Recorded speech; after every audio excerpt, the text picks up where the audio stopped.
ركن عربته المعدنية المليئة بقطع حديدية وصفائح الألمنيوم وأسلاك نحاس، يقضي يومه كاملا يجمع من شوارع برشلونة ليبيعها ليلا لشركات إعادة التدوير ليجني بضع يوروهات قليلة.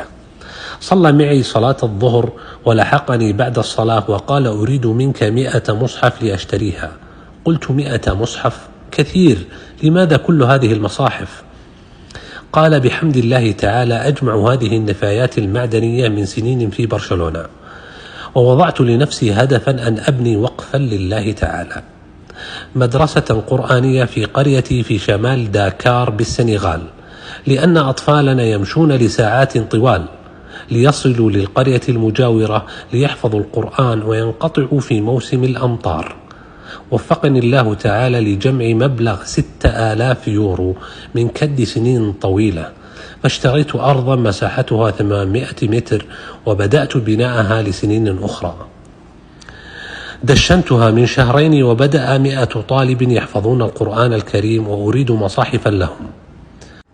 اقشعر بدني من هذا الرجل العظيم، وجلست أتأمل في حاله ووضعه المادي المتواضع، والذي مع قلة ذات يده صدق الله في قصده، وتحقق في الله بضعفه، وتحقق الله فيه بقوته. جمعت له كل ما عندنا في المركز من مصاحف، وأخذت حتى التي في مسجدنا ولم تصل ل70 مصحف، ووضعتها له في كرتون، فأصر أن يدفع مقابلها فرفضت، بعد إصراري وإقناعي له أننا لم نشتريها بل هي مصاحف وقفية. أخذها وتوارى. أعرف تجارا وسواحا يزوروننا يصرفون مبلغ هذا المشروع الحلم في أيام قلال، بل في يوم واحد من هدايا، ولم يبنوا لله سنتيمترا واحدا فوق أرضه.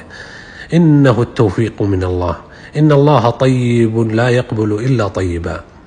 طاب رزقه وكده وأخلص نيته في عمله، ففتح الله على يديه ورسم حلما وسعى له، فكتب الله له التوفيق والقبول.